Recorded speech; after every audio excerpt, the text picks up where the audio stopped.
तो ध्यान की सिटिंग अच्छी ना हो पाए, नींद जैसी आने लगे, आलस्य आने लगे या अ, मन बहुत बिखरा हुआ है, बहुत ज़्यादा सोच विचार कर रहा है, तो क्या करें?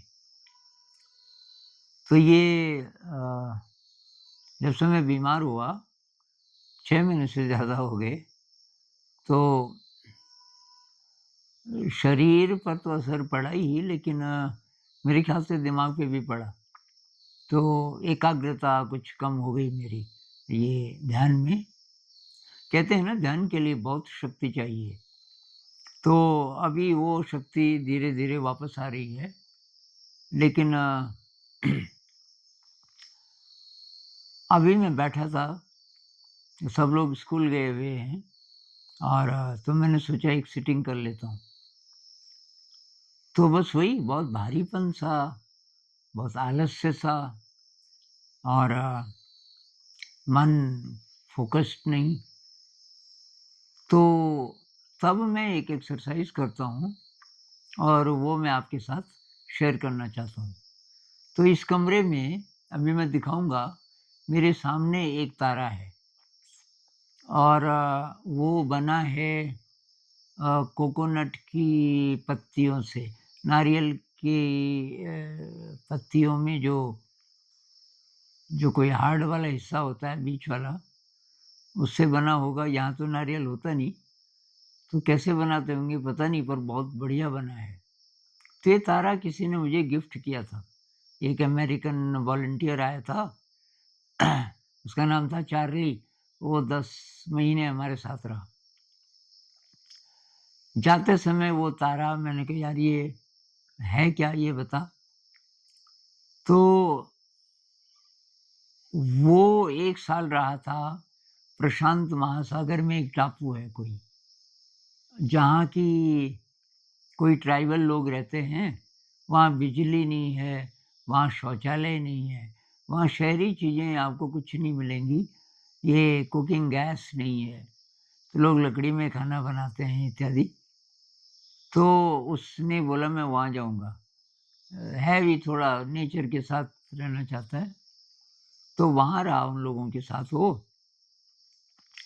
तो कि जो मेरी हाउस मदर थी, मतलब परिवार के साथ, किसी परिवार के साथ ही रहा होगा, तो कि वहाँ जो मेन महिला थी, हाउस मदर बोलते होंगे ये लोग उनको, तो वो कि ये बनाती थी लक के लिए, कि तब ये जिसको देंगे उसका भाग्य अच्छा रहेगा, और वही बना के रखती है और तब किसी ख़ास-ख़ास आदमी को देती है। तो कि मैं जब जा रहा था, तो उसने कुछ बड़े, कुछ छोटे ऐसे तारे दिए। तो ये उसके पास सबसे बड़ा था और ये उसने मुझे दे दिया। अब मैं तो मानता नहीं ये लक वग़ैरह-वग़ैरह ऐसी चीज़ों को, लेकिन अब जब दे दिया तो उसका सम्मान तो करना है। तो मैंने वो कमरे में लगा दिया अपने। और अब मैंने कहा इसका भई उपयोग मैं क्या करूँ? कुछ उपयोग भी हो तो बात है। तो उससे एक टेक्नीक निकली, जो मैं आपके साथ अभी शेयर करना चाह रहा हूँ। तो यहाँ से वो सीधे है, मेरे आँखों के ये सीधे और थोड़ा ऊपर, थोड़ा मुझे आँखें उठानी पड़ती हैं यहाँ से उसको देखने के लिए। तो मैं क्या करता हूँ, उस तारे को देखता हूँ, तारे के बीच में एक सूरज जैसा है जिसमें से किरणें निकल रही हैं, मैं भी दिखाऊँगा, और जितना मुझे कमरा दिखता है, तो वो भी मैं देखता हूँ। तो मैं अभी पहले तारा दिखा देता हूँ आपको। तो ये है वो तारा, और ये मैंने ये रस्सी से बाँधा हुआ है इस साइड पे। ये मेरे सिर से करीब 1 फुट ऊपर है। आप ये प्रयोग करना चाहें तो कोई भी ऑब्जेक्ट ऐसा हो जो आपको पसंद हो। तो इसके बीच में सूरज जैसा है यहाँ पे, उसमें से किरणें जैसी निकल रही हैं, और तो मैं इसको भी देखता हूँ, इस सूरज को, और जितना कमरा, जितनी पेरिफेरी दिखती है कमरे की, परिधि दिखती है दृश्य की, उसको भी देखता हूँ। तो इसका आप उपयोग कर सकते हैं। तो ये विधि है जब लाइट है दिन के समय में जैसे, और जब लाइट ना हो, जैसे रात को आप सिटिंग कर रहे हैं या शाम को हम बैठते हैं 8 से 9 आजकल, तो तब कमरे में एकदम अंधेरा, खिड़की से बाहर की कहीं लाइट ना आए, तो मैं कोई कपड़ा-वपड़ा लगा के अंधेरा कर देता हूँ एकदम।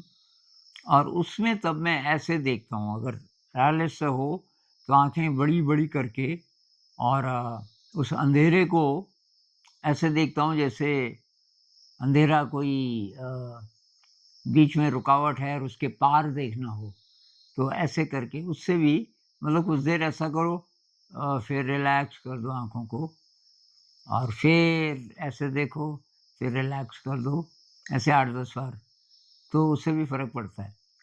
उससे एक तो आँखों की एक्सरसाइज़ है वो अच्छी, कहते हैं कि उससे नज़र आपकी तेज़ रहती है इस एक्सरसाइज़ से, और एकदम अंधेरा होना चाहिए, लेकिन एकदम, ज़रा भी लाइट नहीं।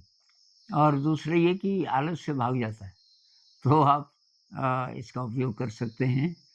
कुछ और भी चीज़ें मैं करता हूँ, वो भी शेयर करूँगा, किसी न किसी के काम की हो सकती है। वैसे तो सबकी अलग-अलग प्रॉब्लम है ध्यान में, लेकिन मेरे ख़्याल से कॉमन एक प्रॉब्लम ये है कि नींद आ रही है या आलस्य आ रहा है या फ़ोकस्ड नहीं है मन, तो उस समय ये एक्सरसाइज़ेज़ आप कर सकते हैं। नमस्कार।